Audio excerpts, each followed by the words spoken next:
Hello everyone, இன்றைக்கி நாம் மணிமேகலை காப்பியம் பற்றி தான் இன்றைக்கி நம்ம பார்க்க போகிறோம். மணிமேகலை ஐம்பெரும் காப்பியங்களுள் ஒன்றாகும். கோவலன், மாதவி ஆகியோரின் மகளாகிய மணிமேகலையின் வரலாற்றை கூறும் காப்பியமானதால் இப்பெயர் பெற்றது. மணிமேகலையும் சிலப்பதிகாரமும் வேறு வேறு நூலாக இருந்தாலும் ஒரே கதை தொடர்புடையது. எனவே இவை இரட்டை காப்பியங்கள் என கூறப்படுகிறது. மணிமேகலையில் மொத்தம் 30 காதைகள் உள்ளன. காதைகள் அப்படின்னா கதைன்னு அர்த்தம். இதில் முதல் காதை என்னன்னா விழாவரை காதை, இறுதி காதை என்னன்னா பவத்திரம் அருக என பாவை நோற்ற காதை.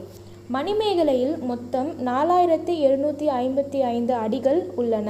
இந்நூலின் வேறு பெயர்கள் மணிமேகலை துறவு, அறக்காப்பியம், சீர்திருத்த காப்பியம், குறிக்கோள் காப்பியம், முதல் சமய காப்பியம், புரட்சி காப்பியம், பசிப்பினி மருத்துவ காப்பியம், சமயக்கலை சொல்லாக்க காப்பியம், கதை களஞ்சிய காப்பியம். இக்கதையின் முக்கிய கதாபாத்திரங்கள் மணிமேகலையின் தோழி சுதமதி, பூத்த துறவி அரவண அடிகள், மணிமேகலைக்கு முதலாக அமுத சுரபியில் பிச்சையிட்ட ஆதிரை காயசண்டிகை, மணிமேகலை அமுத சுரபியை பெற உதவிய தீவக திலகை.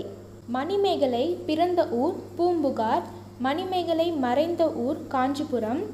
கோவலனின் குலதெய்வம் மணிமேகலை, அதனால தான் அவங்களுடைய மகளுக்கு மணிமேகலை அப்படின்ற பெயர் இடப்பட்டது. மணிமேகலை காப்பியத்தை சீத்தலை சாத்தனார் இளங்கோவடிகள் முன்னிலையில் அரங்கேற்றினர். கதை தலைவியின் பெயரால் அமைந்த முதல் காப்பியம் மணிமேகலை. தொல்காப்பியர் கூறிய 8 அணிகளுடன் மடக்கணி, சிலேடையணி இரண்டையும் பயன்படுத்திய முதல் காப்பியம் மணிமேகலை. இந்த மாதிரி இன்னும் நிறைய விஷயங்களை தெரிஞ்சுக்க நம்ம சேனலை சப்ஸ்கிரைப் பண்ண மறந்துடாதீங்க. உங்கள் ஃப்ரெண்ட்ஸ் சர்க்கிள்லையும் ஷேர் பண்ணுங்கள், லைக் பண்ணுங்கள். தேங்க்யூ. நம்ம நெக்ஸ்ட் வீடியோவில் பார்ப்போம்.